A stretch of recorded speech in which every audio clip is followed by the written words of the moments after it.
Hello दोस्तों, आज के पॉडकास्ट में हम डिस्कस करेंगे महाराष्ट्र कोऑपरेटिव सोसाइटीज एक्ट या उससे रिलेटेड रूल्स।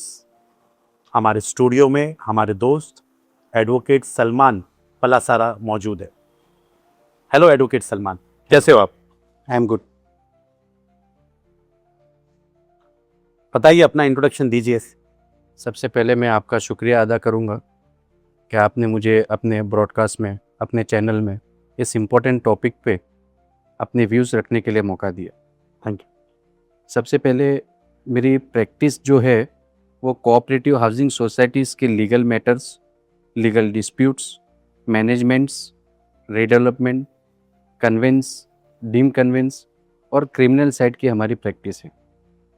आज का जो हमारा टॉपिक है वो कोऑपरेटिव हाउसिंग सोसाइटीज़ को लेके है, जो Maharashtra cooperative housing societies act के नाम से हम लोग जानते हैं। बिल्कुल। हमारे महाराष्ट्र और मुंबई में लाखों लोग कोऑपरेटिव हाउसिंग सोसाइटीज़ में रहते हैं और किसी को भी एग्जैक्टली कोई नॉलेज नहीं होता है मेंबर्स को कि उनके लीगल राइट्स, ड्यूटीज़ और रिस्पॉन्सिबिलिटीज़ उनकी सोसाइटीज़ में उनकी क्या है।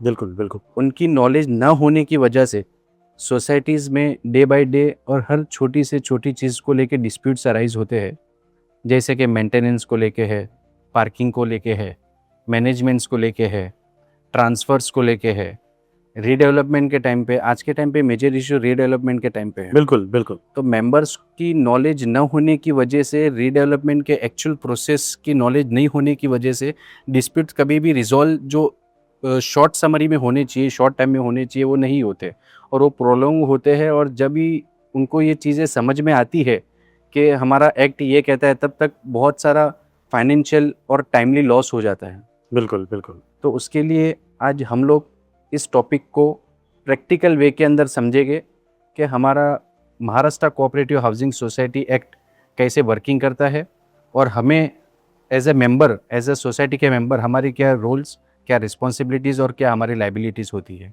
एक मेंबर ने एक सोसाइटी में 4 फ्लैट्स परचेज किए और एक मेंबर ने एक सोसाइटी में 1 फ्लैट परचेज की, तो वोटिंग राइट्स कैसे इसमें काउंट हो गए, ये बताइए।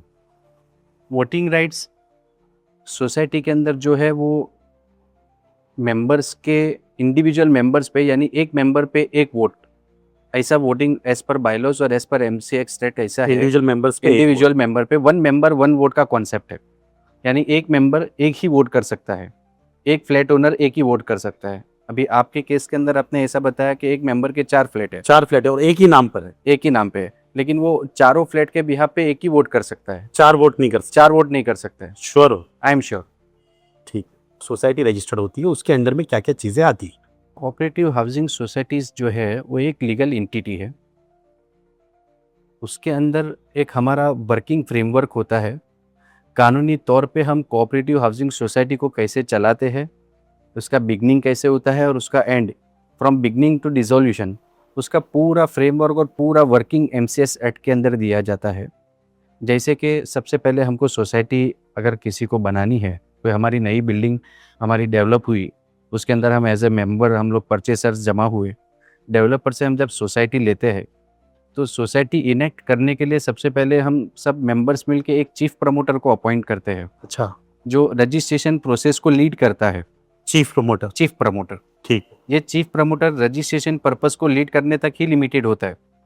एक बार सोसाइटी चीफ प्रमोटर अपॉइंट हुआ, प्रपोज मेंबर्स अग्री डिसाइडेड हुए, प्रपोज मेंबर डिसाइड होने के बाद जब हम सारे डॉक्यूमेंट्स के साथ डेप्यूटी रजिस्ट्रार के अंदर हमारी फाइल पुटअप करते हैं, डेप्यूटी रजिस्ट्रार वो डॉक्यूमेंट को वेरीफाई करते हैं। डेप्यूटी रजिस्ट्रार जब वो डॉक्यूमेंट से सेटिस्फाई हो जाते हैं तो हमको एक सर्टिफिकेट इश्यू करते हैं, जिसको हम लोग कोऑपरेटिव हाउसिंग सोसाइटी की रजिस्ट्रेशन सर्टिफिकेट बोलते हैं। उसके अंदर नाम भी सिलेक्ट करना होता है? उसके अंदर ऐसा होता है कि हमको 4 से 5 नाम देने पड़ते हैं। अगर सिमिलर नाम कुछ रहा तो उसके बाद हमारे ऑल्टरनेट जो नेम्स हम लोग ने प्रोवाइड किए, वो नेम्स के अकॉर्डिंग रजिस्ट्रेशन होता है। ये पूरे प्रोसेस को डेवलपर से सोसाइटी जो कमिटी बना के रजिस्टर करने तक का प्रोसेस, सर्टिफिकेट लेने तक का प्रोसेस, ये अप्रॉक्सीमेटली ये इसे कितना वक्त लगता है? अगर हम लोग इसे फास्ट ट्रैक में करने जाए तो ये अप्रॉक्सीमेटली 15 to 20 वर्किंग डेज का ही हो जाता है, प्रोसेस होता 20 दिन है। में हो जाता है। फास्ट ट्रैक पे अगर कोई डॉक्यूमेंट्स कलेक्शन के अंदर और डेवलपर की तरफ से कोऑपरेशन में और मेंबर्स की तरफ से कोऑपरेशन में अगर ज़रा भी डिले नहीं हुआ तो 15 टू 20 वर्किंग डेज़ में कंप्लीट प्रोसेस सर्टिफिकेट के साथ हमारे हाथ में आ जाता है। लेकिन हमारे यहाँ बेसिकली कैसा होता है कि हमको प्रपोज मेंबर्स में 13-14 मेंबर्स जमा करने होते हैं, मिनिमम 9 मेंबर्स Time होते हैं, तो मेंबर्स की अवेलेबिलिटी के अकॉर्डिंग हमको टाइम कंज्यूमिंग ज़्यादा जाता है और उसमें कुछ डॉक्यूमेंट्स होते हैं जो हर मेंबर्स को साइन करने होते हैं।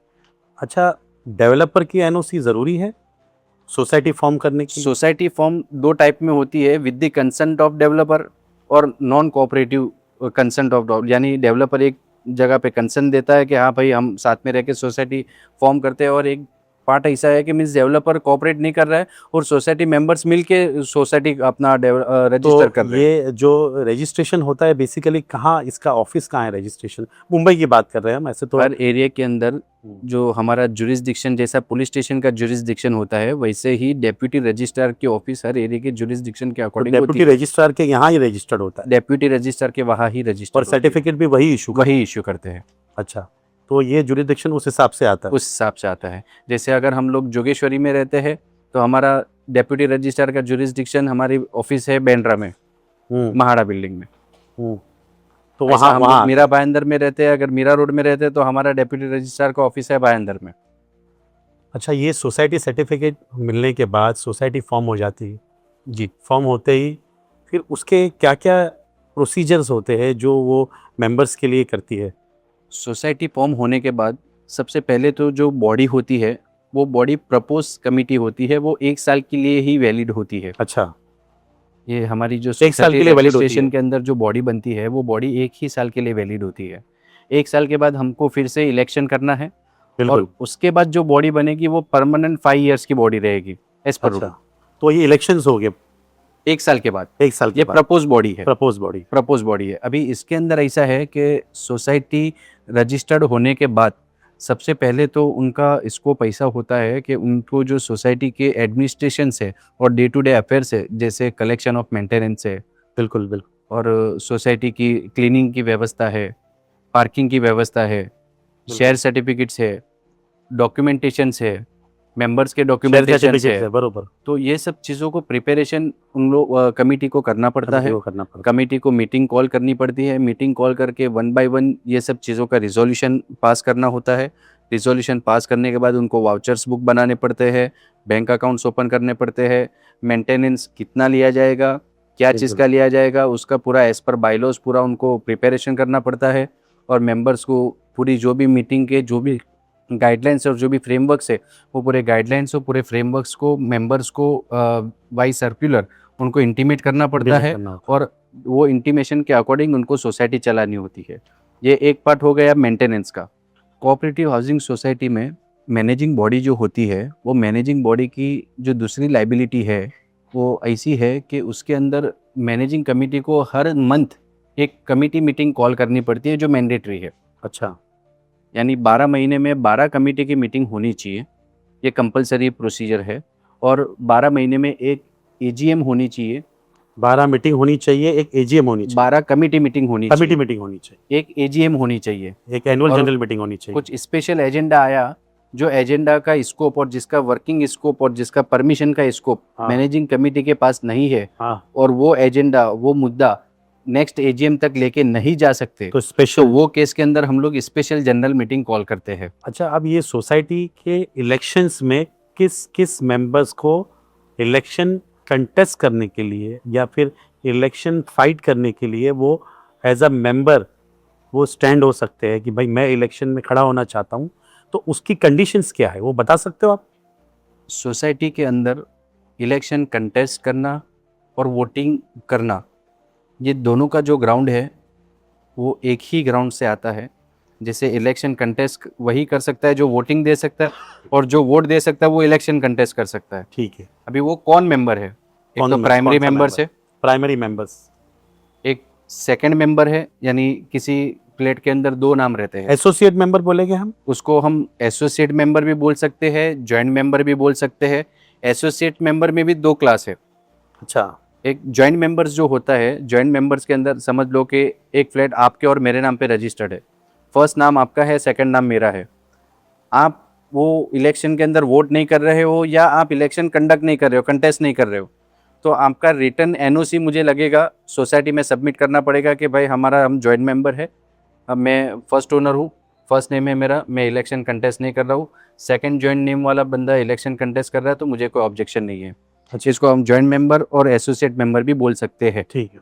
और एक सेकंड ऐसा है कि मीन्स समझ लो कि कोई घर सिर्फ आपके नाम पे है और आपके किसी ब्लड रिलेटिव को आपने associate as a associate member society में रजिस्टर्ड किया, तो वो मेंबर्स भी आपकी कंसर्न से ही मीन्स इलेक्शन कंडक्ट भी कर सकता है और इलेक्शन में वोटिंग भी दे सकता है। जो इलेक्शन कंटेस्ट कर रहे हैं उनकी फैमिली को लेकर भी कोई रूल्स है कि कितने बच्चे होना चाहिए तो वो इलेक्शन लड़ सकते हैं? ऐसा कोई रूल नहीं था, लेकिन 2002 के बाद ऐसा रूल आया है कि जो फैमिली को और जो बंदा और जो पर्सन जो कैंडिडेट जो इलेक्शन कंटेस्ट कर रहा है उसके 2 बच्चों से ज़्यादा बच्चे रहेंगे तो वो इलेक्शन कंटेस्ट नहीं कर सकता। अच्छा, 2 बच्चों से ज्यादा बच्चे रहे तो वो इलेक्शन के लिए खड़ा नहीं नहीं हो हो सकता कोई भी पोस्ट में? कोई भी पोस्ट में नहीं खड़ा हो सकता। अच्छा, और अगर वो पोस्ट के लिए खड़ा हो जाता है तो फिर उसे डिस्क्वालीफाइड कर दिया जाए? अगर पोस्ट के लिए खड़ा हो जाता है, किसी मेंबर्स ने कंप्लेन किया, डेप्यूटी रजिस्ट्रार ने वेरीफाई किया और मेंबर की जो कंप्लेंट्स थी उसका जो क्लेम था वो प्रूव हो गया,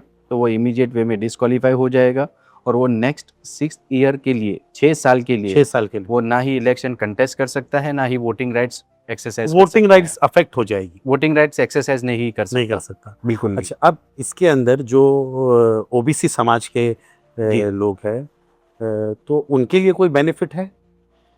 उसके अंदर जो कोई हमारी एक्सेप्शन है कि भाई 2 हमारी बच्चे body- से ज्यादा भी रहा तो चलेगा, ऐसा कुछ नहीं है? नहीं ऐसा कुछ भी नहीं। नहीं। दूसरी बात, जो कमेटी होती है उसके अंदर फीमेल भी होना चाहिए और बिल्कुल। कितनी होना चाहिए? उसके अंदर मेंबर्स वाइज क्राइटेरिया है कि अगर सोसाइटी के अंदर 101 से 200 तक मेंबर्स है तो उसके अंदर 8 सीट यानी 8 सीट जो है वो जनरल की है, 2 सीट 8 सीट जनरल लोग खड़े हो सकते हैं। जनरल लोग खड़े हो सकते हैं, 2 सीट फीमेल के लिए है, 2 सीट फीमेल के लिए, एक SC ST के लिए है, एक SC ST के एक लिए, OBC के लिए है, ठीक है, और एक NG एक दूसरी कास्ट है उनके लिए है। वो कंपलसरी कंपलसरी मतलब 8 कम से कम 8 लोग खड़े हो सकते हैं 8 लोग जनरल में खड़े हो सकते हैं। लेकिन इसमें ओबीसी वाले भी हो गए, इसमें SC ST वाले भी हो गए, 8 लोग इसमें जनरल, female। सब मिला के टोटल 13।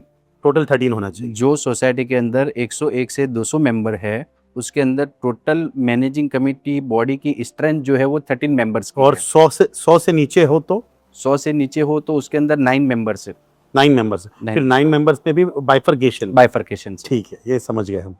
अब ये जो कमेटी जो committee day to day affairs manage करती है जी, ये कैश ट्रांजैक्शन कर सकती है, मेंटेनेंस कैश में ले सकती है?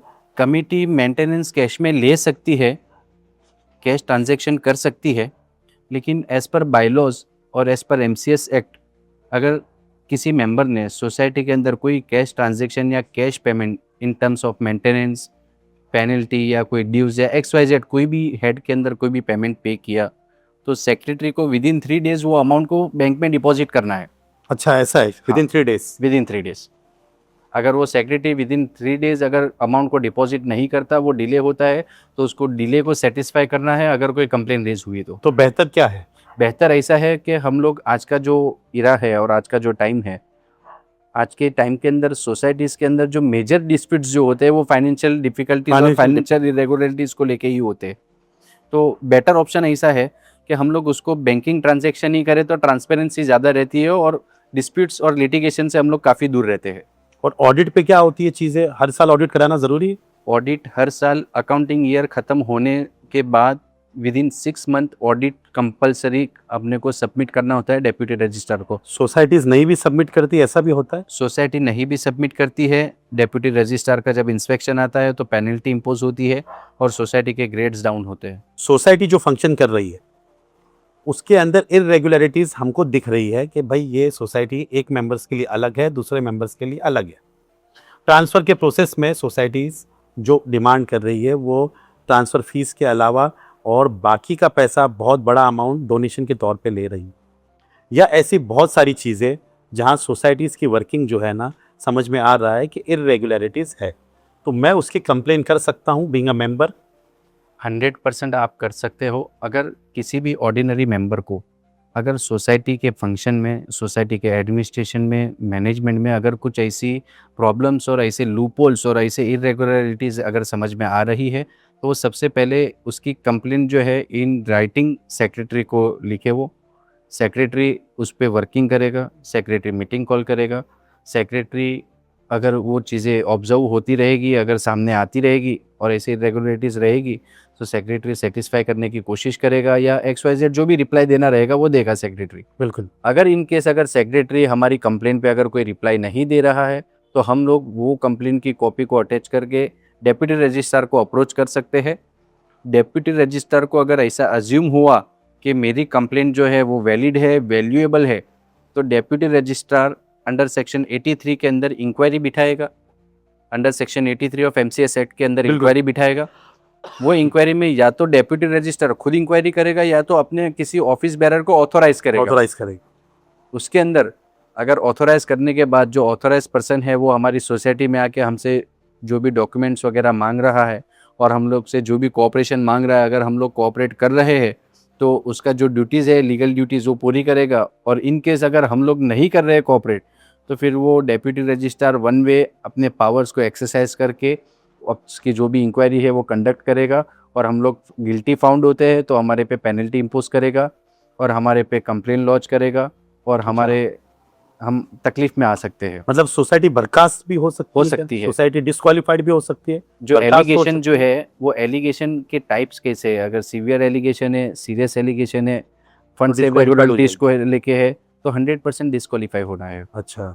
सोसाइटी एक्ट में कोई मेंबर का देहांत हो गया है या कोई मेंबर की डेथ हो, ट्रांसफर प्रोसेस जो होता है उसको अक्सर वो प्रोसेस को लेके डिस्प्यूट सोसाइटीज में चलता रहता है। बिल्कुल कई सोसाइटीज कहती है सक्सेशन सर्टिफिकेट या लेटर ऑफ एडमिनिस्ट्रेशन लेकर आओ बिल्कुल ताकि हम नाम ट्रांसफर करें।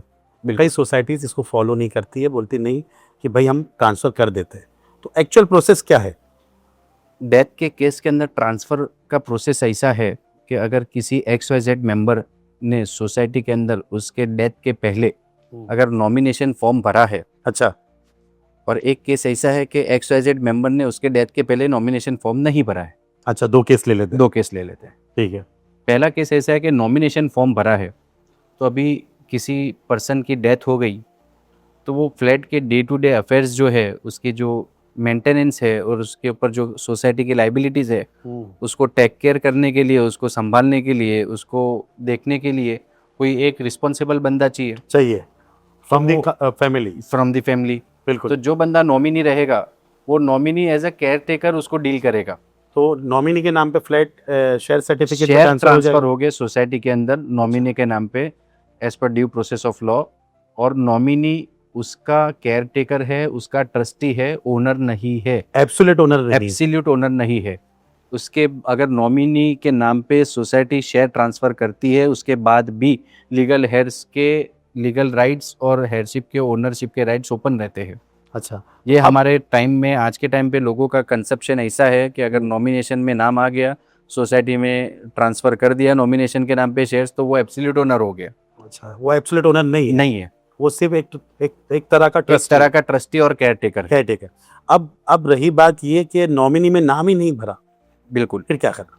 अगर नॉमिनी में नाम नहीं भरा है, नॉमिनी फॉर्म ही नहीं, नॉमिनी फॉर्म ही नहीं भरा है, तो उसके अंदर अगर डिस्प्यूट अगर रहा डिस्प्यूट रहा। लीगल हेयर्स के बीच में, हाँ। अभी इसमें भी दो क्लास है। दो क्लास। अगर डिस्प्यूट रहा लीगल हेयर्स के बीच में, तो सक्सेशन सर्टिफिकेट भी लगेगा, अच्छा, हेयरशिप सर्टिफिकेट भी मांग सकते हैं, मतलब कोर्ट से ऑर्डर कोर्ट से चाहिए। ऑर्डर भी ले सकते हैं, टाइटल क्लियरेंस भी ले सकते हैं। सोसाइटी को जो जो नेसेसरी लगा, अगर डिस्प्यूट रहा तो, और डिस्प्यूट नहीं है तो, अगर नॉमिनी में फॉर्म नहीं है, डिस्प्यूट नहीं है, डिस्प्यूट नहीं है, नॉमिनी में फॉर्म नहीं है, तो ये केस के अंदर जनरली कैसा होता है कि रिलीज डेट, ये लोग डॉक्यूमेंट रिलीज डेट को एग्जीक्यूट करते हैं, family members family settlement deed execute करते हैं, इंडेमनिटी बॉन्ड एग्जीक्यूट करते हैं, और rest of the legal heirs जिसके नाम पे कर रहे हैं, उसके अलावा बाकी के जो लीगल हेयर्स है वो लीगल हेयर्स नो ऑब्जेक्शन देते हैं। तो ये एक कंपाइलेशन ऑफ डॉक्यूमेंट सोसाइटी में फाइल करते हैं, तो सोसाइटी फील फ्री उसको ट्रांसफर करके कर दे सकती सकती है। तो फिर उसमें उसके अंदर लेटर ऑफ एडमिनिस्ट्रेशन या सक्सेशन जरूरत की नहीं जरूरत नहीं पड़ती। पड़ती। डिस्प्यूट नहीं हो तो कोर्ट जाने की जरूरत नहीं है, डॉक्यूमेंटेशन से, रिलीज डेट से किसी एक व्यक्ति के नाम पे फ्लैट ट्रांसफर हो सकता है। डिस्प्यूट आ गया तो सोसाइटी अपने पे कुछ भी नहीं लेती है, उसका रीजन ये रिस्पॉन्सिबिलिटी है, नहीं लेती है, और डायरेक्टली बोलती है जाके कोर्ट से आप लीगल हेल्पशिप लेकर आओ। बिल्कुल, उसका उसका रीज़न ऐसा है कि सोसाइटी को ओनरशिप और टाइटल डिसाइड करने का पावर नहीं है। अच्छा, समझ गया। यही रीज़न है कि सोसाइटी हेडशिप सर्टिफिकेट मांगती है, टाइटल सर्टिफिकेट मांगती है या कोर्ट का ऑर्डर मांगती है, समझ क्योंकि गया। सोसाइटी के पास पावर्स ही नहीं है टाइटल डिसाइड करने के। तो इसलिए सोसाइटी कहती है जाके कोर्ट से ऑर्डर कोर्ट लेकर से आओ। ऑर्डर ले। अच्छा, कोर्ट में भी जाके डिस्प्यूट रिजॉल्व हो गया, सर्टिफिकेट मिल गया तो नाम ट्रांसफर कर देते। 100%। अब कुछ लोग मेंटेनेंस पे नहीं करते सोसाइटीज में, बिल्कुल। उसका क्या रास्ता है? अभी सोसाइटी में मेंटेनेंस पे नहीं करने में 2 एस्पेक्ट है। 2 ही रीज़न होते हैं कि मेंबर सोसाइटी में मेंटेनेंस पे नहीं करता है। एक तो मेंबर की पर्सनल डिफ़िकल्टी होती है, फाइनेंशियल डिफ़िकल्टी होती है, या तो मेंबर को सोसाइटी से कोई ग्रीवेंस होता है, जो आज के टाइम पे जनरली प्रैक्टिस होता है कि आज मुझे सोसाइटी से कोई प्रॉब्लम है, मेरे घर पे पानी नहीं आया, मेरा लीकेज का इश्यू है, तो मैं मेंटेनेंस भरना छोड़ देता हूँ। ये कानूनी जनरल प्रिंसिपल के अकॉर्डिंग 100% रॉन्ग है। हमको सोसाइटी के मेंटेनेंस और सोसाइटी का ड्यूज़ जो है वो टाइम टू टाइम हमको भरना है, और साइमल्टेनियसली हमारी जो भी ग्रीवेंसेस है उसके लिए हम लोग को जो रेमेडीज़ दी गई है और हम लोग को जो प्रोविजंस दिए गए वो प्रोविजंस को एक्सरसाइज करना और है। इंटरेस्ट कितना परसेंट अप्लाई करती है सोसाइटी अगर मेंटेनेंस नहीं भरे तो? अगर हम लोग मेंटेनेंस नहीं भरते हैं तो under section 154B29 of MCS act के 21% पर एनम यानी 1.75% per month simple interest society charge कर सकती है। और अगर मेंटेनेंस उसने पे ही नहीं किया, मेंटेनेंस अमाउंट बढ़ते गया, बढ़ते तो उसके बाद क्या करेगी? अगर कोई मेंबर अज्यूम करो कि फ्लैट 10 ए विंग 101 वाले ने 3 महीने से मेंटेनेंस नहीं भरा, मेंटेनेंस नहीं भरने में 3 महीने एक्सीड हो गए, तो 3 महीने के बाद मैनेजिंग कमेटी के पास ऐसा पावर है कि उसको एज ए डिफॉल्टर उसको घोषित कर दे, एज ए डिफॉल्टर और क्या उसको प्रोसेस डिक्लेयर कर अडॉप्ट दे। करेगी? तो उसके लिए मैनेजिंग कमेटी के अंदर उनके रिजोल्यूशन पास करेगी और एज ए डिफॉल्टर उनको डिक्लेयर करेगी, उनको नोटिस भेजेगी उनके लेजर्स के साथ, उनके आउटस्टैंडिंग ड्यूज के साथ। अगर वो स्टिपुलेटेड टाइम के अंदर अगर वो उनका रिप्लाई या पेमेंट नहीं करते तो सोसाइटी के पास रेमेडी है कि अंडर सेक्शन 101 के अंदर डेप्यूटी रजिस्ट्रार के सामने कंप्लेंट फाइल करेगी। ये एक लीगल सेफेस्ट शॉर्टेस्ट एक प्रोसेस है ड्यूज को रिकवर करने के लिए। लेकिन कंडीशन ये भी होना चाहिए कि जो मेंटेनेंस का जो कैलकुलेशन है वो प्रॉपर हो, इंटरेस्ट प्रॉपर हो, वो मल्टीपल या फिर कोई रॉन्ग तरीके से कैलकुलेट ना हो।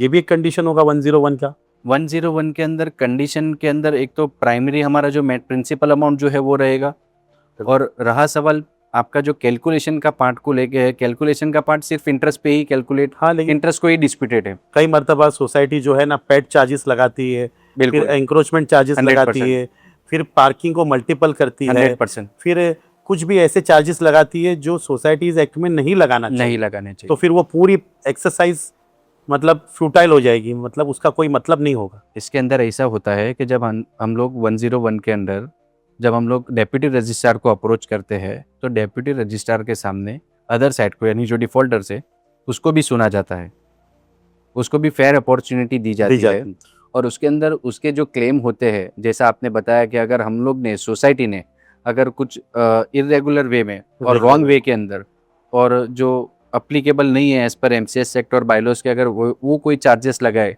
तो वो चार्जेस वेव ऑफ करने के पावर से डेप्यूटी रजिस्ट्रार को वो चार्जेस वेव ऑफ कर सकती है।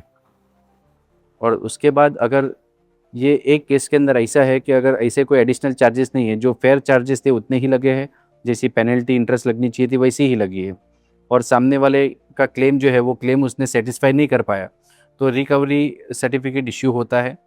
So deputy registrar recovery certificate issue करता है, और वो रिकवरी सर्टिफिकेट को फिर हम लोग एज अ लैंड रेवेन्यू के अंदर रिकवरी कैसे लेते हैं वैसा रिकवर कर सकते हैं। मतलब उसकी प्रॉपर्टी भी अटैच उसकी प्रॉपर्टी भी अटैच हो सकती है, उसकी मूवेबल प्रॉपर्टी, उसकी इमूवेबल प्रॉपर्टी 100% अटैच हो सकती है। अच्छा, अगर ऐसा हो कि सोसाइटी एक्ट में जो मेंबर्स है वो किसी तरह कॉम्प्रोमाइज करके मेंटेनेंस पे कर रहा है, कि मेंटेनेंस बहुत बैलेंस हो गया तो पे करना बिल्कुल। चाह रहा है वो, हाँ पर इंटरेस्ट जो है प्रिंसिपल से डबल टिबल हो चुका है, बिल्कुल। तो सोसाइटी को पावर है कमिटी को कि वो जो इंटरेस्ट है वो वेव्ड ऑफ कर देवे? मैनेजिंग कमेटी के पास ऐसा कोई पावर नहीं है कि किसी भी मेंबर्स का आउटस्टैंडिंग जो इंटरेस्ट है या आउटस्टैंडिंग जो अमाउंट है उसमें से एक भी रुपया सिंगल रुपी भी वेव ऑफ कर सके। ये पावर्स है general body AGM annual general meeting general body के पास या स्पेशल जनरल मीटिंग कॉल करके ही ले सकते हैं, या तो डेप्यूटी रजिस्ट्रार अगर वे ऑफ करेगा तो कर सकते हैं। मतलब मैं इसको थोड़ा सा वो कर लेता हूँ कि उसे special general body meeting call out करनी पड़ेगी, उसमें रिजोल्यूशन पास करना पड़ेगा और फिर वेव्ड ऑफ करना पड़ेगा। और तो waived रिजोल्यूशन में भी अगर मेंबर्स अग्री होते हैं तो, अगर मेंबर्स अग्री नहीं होते तो उसके जो तो चार्जेस waived है off वो नहीं उसको पे करने waived off पड़ेंगे। नहीं। अक्सर देखा गया है कि एंक्रोचमेंट्स जो है ना सोसाइटीज में बढ़ते जा रहे हैं, बिल्कुल। तो उसके बारे में एमसीएस एक्ट क्या कहता है? सोसाइटी में एंक्रोचमेंट को लेके अभी भी क्लैरिटी नहीं है। लोगों का ऐसा कंसेप्शन है कि एक हमारे घर के बाहर का जो कॉमन स्पेस होता है, जो हाँ, हमारे common 4-5 घरों के सामने जो ओपन स्पेस होता है, बिल्कुल बिल्कुल वो स्पेस हमारी प्रॉपर्टी है, नहीं, ऐसा लोगों का कंसेप्शन लोगों है। का परसेप्शन। ऐसा रिसेंटली हमारे पास एक केस आया था कि उन्होंने घर के दरवाजे के बाहर शू रैक रखा था, उसको फिक्स साइकिल किया, भी रखते हैं लोग। शू रैक फिक्स किया था। हाँ, वो शू रैक जो फिक्स किया था वो सोसाइटी की कॉमन प्रीमाइसिस थी, ऐसा सोसाइटी का क्लेम था, और मेंबर का बोलना ऐसा था कि मेरे घर के दरवाजे के बाहर है। ठीक है। लेकिन घर के दरवाजे के बाहर का ओपन स्पेस, स्टेयरकेस, लिफ्ट और सोसाइटी की बाउंड्री वॉल के अंदर की जितनी भी ओपन स्पेस है वो सब सोसाइटी की कॉमन स्पेस है, सोसाइटी की प्रॉपर्टी है, जिसके हम शेयर होल्डर है। शेयर होल्डर, हम ओनर हमारे घर के ही है, घर के और होने बाकी बाहर की चीज के हम शेयर होल्डर है। होल्डर। तो हम लोग बाहर साइकिल, हम लोग कबर्ड, हम लोग शू रैक, ये कोई भी चीज़ हम लोग नहीं रख सकते। इवन आज के टाइम पे ओपन टेरिस जो रहती है, ओपन टेरिस को भी लोग कवर करते हैं, वो भी कम्प्लीटली इलीगल है। और जो गैलरी को आगे लेके जाते हैं वो भी इलीगल है। तो उसके लिए क्या रेमेडी है सोसाइटी के पास? जो तोड़ के गैलरी आगे ले जाते हैं या फिर वो टेरिस कवर कर लेते हैं, टेरिस तो उनकी रहती होगी, लेकिन उसको अगर थोड़ा सा कंक्रीट वगैरह से कवर कर लेते हैं या फिर शीट्स लगा के कवर कर लेते हैं, वो एंक्रोचमेंट के लिए सोसाइटी कमेटी के पास क्या रेमेडी? सोसाइटी कमेटी जो म्युनिसिपल बॉडी की, जो लोकल म्युनिसिपल बॉडी होती है, उसने जो लेआउट और जो प्लान पास किया है, वो प्लान के अलावा जितना भी हम लोग इंक्रोचमेंट करते हैं, चाहे इन टर्म्स ऑफ हम लोग बालकनी आगे लेके गए, ओपन टेरिस को कवर किया, वो सब चीज़ें इलीगल है। सोसाइटी के पास पावर्स है कि सोसाइटी रजिस्ट्रार को लेटर लिख के रजिस्ट्रार से ऑर्डर ला सकती है, कोऑपरेटिव कोर्ट को अप्रोच कर सकती है, म्युनिसिपल अथॉरिटीज़ को अप्रोच कर सकती है इलीगल इंक्रोचमेंट को रिमूव करने के लिए। सोसाइटी के पास रेमेडीज है। बीएमसी को भी कर सकती है, म्युनिसिपल बॉडीज जो रहती है उनको भी अप्रोच कर सकती है। देखो, जो ये 79A सेक्शन है एमसीएस एक्ट का, ये सेक्शन और रीडेवलपमेंट का क्या संबंध है? मुंबई में बहुत सारी सोसाइटीज़ 79A फॉलो कर रही है, बहुत सारी सोसाइटीज़ 79A फॉलो नहीं कर रही। तो ये कितना इफेक्टिव है 79A? क्या इसके प्रोसीजर है, ये आप बताइए थोड़ा।